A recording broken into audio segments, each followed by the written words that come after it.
পুলিশের সাথে লুকোচুরির পর 11 বছরের সুবাকে অবশেষে পাওয়া গেল নওগাঁয়। পালিয়েছিলেন টিকটক প্রেমিকের হাত ধরে। বিস্তারিত দেখুন নওগাঁ প্রতিনিধির পাঠানো ভিডিও প্রতিবেদনে। রাজধানীর মোহাম্মদপুর থেকে নিখোঁজ স্কুল ছাত্রী আরাবি ইসলাম সুবাকে নওগাঁয় উদ্ধার করেছে পুলিশ। মঙ্গলবার 4 ফেব্রুয়ারি এক ভিডিও বার্তায় সুবা নিজেই জানায় তার সুস্থতার কথা। ভিডিও বার্তায় সুবা বলেন, আমি ভালো আছি, আমি বাবার কাছে ফিরে যাব। অন্যদিকে পুলিশ জানায় পরিবারের লোকজন নওগাঁয় পৌঁছলেই তাদের হাতে হস্তান্তর করা হবে সুবাকে। জানা যায় সুবা যে ছেলেটির কাছে গিয়েছিল সেই ছেলেটির নাম মমিন, বাড়ি নওগাঁয়। পরে নওগাঁ শহরে মমিনের বাড়িতে অভিযান চালায় পুলিশ। সকাল থেকে শহরে অভিযান চালিয়ে সন্ধান পাওয়া যায় সুবার। তারা দুজনেই পুলিশের অভিযানের খবর পেয়ে পাশের বাড়িতে লুকিয়েছিলেন।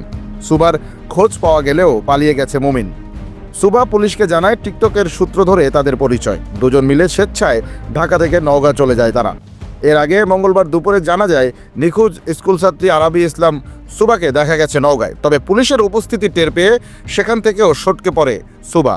মোহাম্মদপুর থেকে সংগৃহীত বিভিন্ন সিসি ক্যামেরার ছবিতে দেখা যায় এক ছেলের হাত ধরে ঘুরছে 6ষ্ঠ শ্রেণীর ওই ছাত্রী। এসব তথ্য জানিয়ে মোহাম্মদপুর থানার এডিসি জুয়েল রানা বলেন, সুবার বাবা ইমরান রাজীবের সাধারণ ডায়েরি করার পরই শুরু হয় সিসিটিভি বিশ্লেষণ। সেখানে এক ছেলের সাথে কথা বলতে দেখা যায় সুবাকে। পরে সেই ছেলের বাড়ি নওগাঁয় চলে যায় সে। এর আগে মায়ের ফুসফুস ক্যান্সারের চিকিৎসা করাতে ঢাকায় এসে মোহাম্মদপুর থেকে 11 বছরের আরাবি ইসলাম সুবা নিখোঁজ হয়।